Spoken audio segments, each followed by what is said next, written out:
Hello दोस्तों। आप सभी लोग कैसे हो? आशा करता हूँ आप सभी लोग बहुत अच्छे होंगे। आ गया आपका अपना दोस्त अनुराग नई जानकारी लेकर। तो जैसा कि आप थंबनेल में देख रहे हैं, Madhya Pradesh employment selection board पात्रता परीक्षा 2026 जारी कर दिए गए हैं।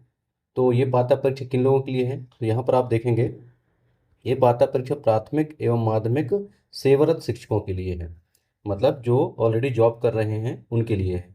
तो इनमें आप इस वीडियो में देखेंगे कि यह परीक्षा किनको देना है, किनको नहीं देना है, आवेदन प्रक्रिया क्या रहेगा, दो चरण में एग्जाम होगा, प्री मेंस के रूप में होगा कि एक ही पेपर होगा, कितने नंबर का होगा, कितना समय होगा, तो सारा कुछ डिटेल उसके बारे में बात करेंगे। सिलेबस क्या है, इसमें क्या क्या पढ़ना पड़ेगा, सीटीपी पढ़ना है, मैथ्स पढ़ना है, रीजनिंग पढ़ना है, सब्जेक्ट का पढ़ना है, क्या पढ़ना है वो भी बताऊंगा। कितनी क्या शुल्क लगना है तो वो भी बताऊंगा। कि अलग अलग कैटेगरी वाइज क्या अलग अलग लगना कि सबको एक साथ देना है तो उसके बारे में बताऊंगा। आपका फॉर्म ऑनलाइन ही भरे जाना है, परंतु आपका जो पेपर ऑनलाइन होगा कि ऑफलाइन होगा उसके बारे में डिस्कस करेंगे। और लगभग सभी मध्य प्रदेश के पूरे जिलों में होगा कि किन्हीं चिन्हित जिलों में होगा, उसके बारे में डिटेल से आपको मैं इस वीडियो में बताने वाला हूँ। तो अभी तक आपने मेरा यूट्यूब चैनल AB23 नॉलेज को सब्सक्राइब नहीं कर रहे हैं तो कर लीजिए, और अपने समस्त सेवारत शिक्षकों के ये वीडियो का लिंक शेयर कर दीजिए ताकि सभी लोग को जानकारी लग जाए, किसी प्रकार की कन्फ्यूजन की स्थिति ना बने। चलिए इस वीडियो में हम बात करते हैं। तो जैसे कि आप देख रहे हैं कि मध्य प्रदेश कर्मचारी चयन मंडल भोपाल, इन्होंने नोटिफिकेशन जारी कर दिया है। तो इन्होंने बताया है कि फॉर्म आपका भराएगा 21 तारीख से भराया जाएगा, 21 अगस्त से भरा जाएगा। आवेदन फॉर्म भरने की अंतिम तिथि है 4 सितंबर तक भरा जाएगा। यदि किसी प्रकार संशोधन करना है तो 9 सितंबर तक का समय दिया गया है। और यहाँ पर आप देखेंगे परीक्षा का दिनांक 12 अक्टूबर को दिया गया है। सोमवार से स्टार्ट होगा, लगभग आपके 8 से 10 दिन तक एग्जाम चलेंगे। ये वीडियो थोड़ा लंबा तक चलेगा क्योंकि मैं सारा कुछ एक ही वीडियो में एक्सप्लेन करने वाला हूँ। तो इस वीडियो को आप अंत तक देखेंगे, किसी प्रकार का कन्फ्यूजन की स्थिति नहीं रहेगी। इस वीडियो देखने के बाद आपको अलग अलग यूट्यूब चैनल में देखने की जरूरत नहीं पड़ेगी। इस वीडियो में सारा कुछ डिटेल से मैं क्लियर करने वाला हूँ। आप यहाँ पर देखेंगे कि ये एग्ज़ाम रहेगा 2.5 घंटे का रहेगा, दो पालियों में होगा, प्रथम पाली द्वितीय पाली में। और मैंने आपको ऑलरेडी बता चुका हूँ कि 12 तारीख से स्टार्ट हुआ अक्टूबर में।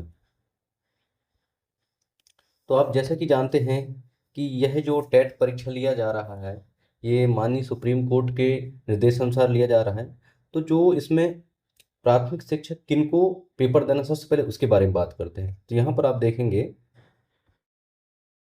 यहाँ पर देखें स्पष्ट रूप से मेंशन किया गया है कि ये किनको देना है। प्राथमिक स्तर पर सहायक शिक्षक हो, चाहे प्राथमिक सहायक अध्यापक हो, संविदा शिक्षक वर्ग 3 हो, चाहे प्रयोगशाला सहायक हो, चाहे प्राथमिक शिक्षक विज्ञान हो, चाहे सहायक शिक्षक विज्ञान हो। ये जितने प्रकार के पुराने समय में जो शिक्षक भर्ती होती थी या उनके माध्यम से जो टीचर होते थे, उन सभी को देना है। और किनको और देना है? शिक्षा का अधिकार अधिनियम के अनुसार जो आयोजित पात्रता परीक्षा जो उत्तीर्ण नहीं किए हैं, जो राइट टू एजुकेशन के आधार पर जो पात्रता परीक्षा उत्तीर्ण नहीं किए हैं, उनको ही देना है। मतलब देखा जाए, राइट टू एजुकेशन आया है 2009 में। 2009 के बाद लगभग आई थिंक 5 में भी हुआ है, 2005 में, 9 में, 11, 12, 13 ऐसे करके पात्रता परीक्षा हुआ, तो उन लोगों को नहीं देना है। परंतु इससे पहले 2009 के पहले जिन्होंने ज्वाइनिंग लिया है और पात्रता परीक्षा आज तक किसी प्रकार से नहीं दिया है, व्यापम के द्वारा लिया गया हो या आपका किसी भी अन्य सेंट्रल गवर्नमेंट के द्वारा लिया गया है, वो पात्रता परीक्षा नहीं दिए हैं, तो उनको जरूर से जरूर देना है। तो ये चीज़ का आप ध्यान रखेंगे कि 2009 से पहले जिन्होंने यदि किसी प्रकार का पात्रता परीक्षा नहीं दिया है राइट टू एजुकेशन के आधार पर, तो उनको जरूर ये आपका पेपर देना है। इसी प्रकार का सेम कंडीशन रहेगा माध्यमिक शिक्षक वालों का, ताकि मैं आगे आपको बताने वाला हूँ। आगे देखेंगे तो आप, और यहाँ पर एक चीज़ और मेंशन किया गया है कि यह जो पेपर हो रहा है पात्रता परीक्षा सिर्फ ओनली सेवारत शासकीय शिक्षकों के लिए है। और जो भविष्य में होने वाले शासकीय शिक्षक की पदक भर्ती उनके लिए मान्य हो, क्योंकि उनके लिए अलग नियम होता है। उनके लिए दो चरणों पर पेपर होता है, प्री मेंस होता है, तो वो आगे है आपका। अब यहाँ पर आप देखेंगे कि पेपर कौन कंडक्ट करा रहा है? परीक्षा केंद्र कर्मचारी चयन मंडल भोपाल ये करवा रहा है। अब यहाँ पर देखेंगे कि जो SC ST हैं, अनपिछड़ा वर्ग है, दिव्यांग व्यक्ति, आर्थिक रूप से कमजोर वर्ग हैं, उनको 50% अंक लाना है। अभी मैं आपको बताने वाला कितने 50% लाना है। और अन्य कैटेगरी वाले को 60% लाना है। अब यहाँ पर देखेंगे कि जो प्राथमिक शिक्षक पात्रता परीक्षा है तो उनके लिए क्या क्या कंडीशन दी गई, परीक्षा योजना किस प्रकार से रहेगी, पाठ्यक्रम के बारे में विस्तृत चर्चा की गई है। तो 150 अंकों का आपका प्रश्न होगा और 150 ही आपके प्रश्न भी रहेंगे, है ना। 2.5 घंटे तक चलेगा और प्रत्येक प्रश्न 1 अंक का रहेगा। किसी प्रकार का ऋणात्मक मूल्यांकन नहीं होगा, मतलब नेगेटिव मार्किंग नहीं है। सारे के सारे आपके जो क्वेश्चन रहेंगे एमसीक्यू रहेंगे, बहुविकल्पी रहेंगे।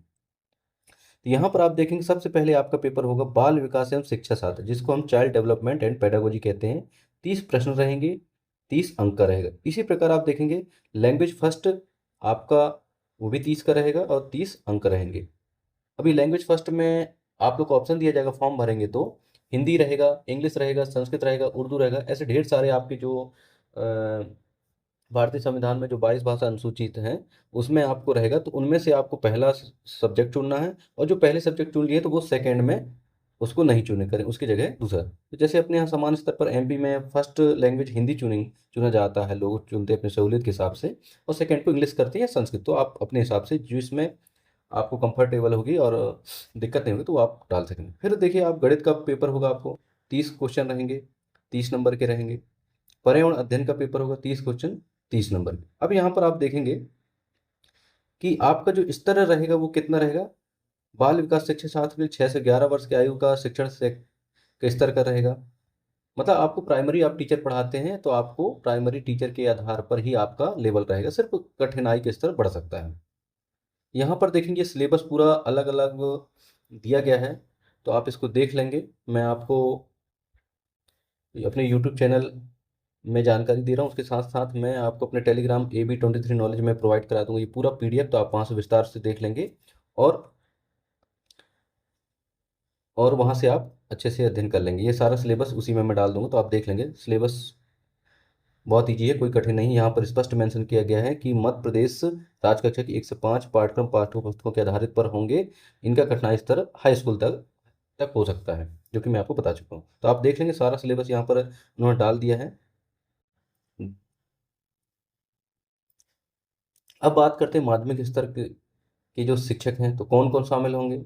शिक्षक, माध्यमिक शिक्षक, अध्यापक संविदा शाला शिक्षक वर्ग 2, इनको भी बोला गया है कि आप राइट टू एजुकेशन के माध्यम से यदि पात्रता परीक्षा पास नहीं किए हैं तो आपको करना पड़ेगा। तो वही चीज़ें इनके लिए भी लागू कि 2009 से पहले यदि किसी प्रकार की पात्रता परीक्षा यदि लागू नहीं किए गए हैं, इन्होंने पास नहीं किए हैं जो भी सेवारत शिक्षक है, तो उनको देना पड़ेगा। इनके लिए भी same condition, 50% SC ST EWS को लाना है और 60% उनको। मतलब जैसे प्राथमिक शिक्षक में 150 नंबर था तो इसका आपको 50% लाना है। मतलब आपको 50% मतलब 75 नंबर कम से कम लाना रहेगा SC ST वालों को, EWS OBC वालों को, और अन्य को 60% मतलब लगभग 90 नंबर लाना रहेगा।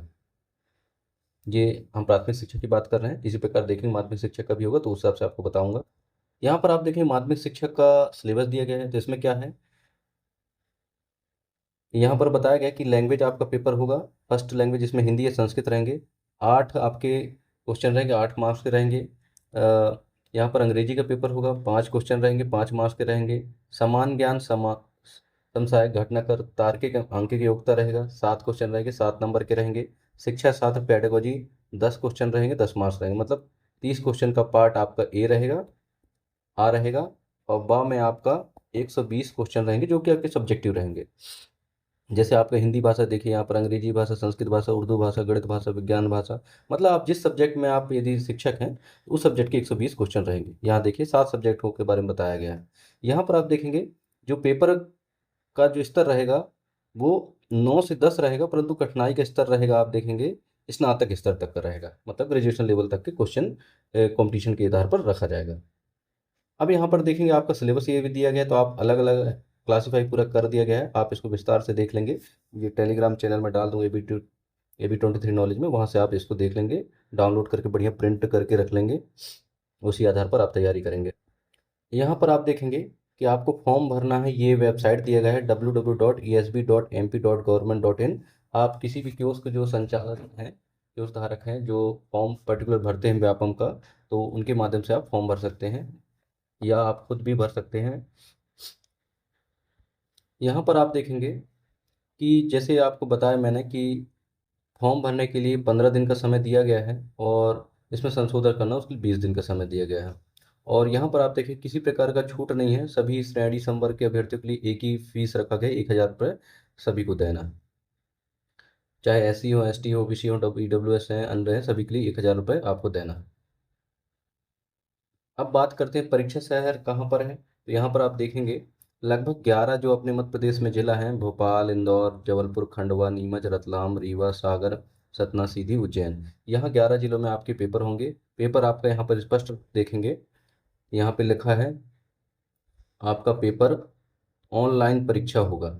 ये कन्फ्यूजन में बिल्कुल ना रहे, ऑफलाइन पेपर नहीं होगा, ऑनलाइन पेपर हो। 11 जगह जो सेंटर हैं, जो समान व्यापम पेपर करवाता है उन्हीं जिलों पर कंडक्ट होगा।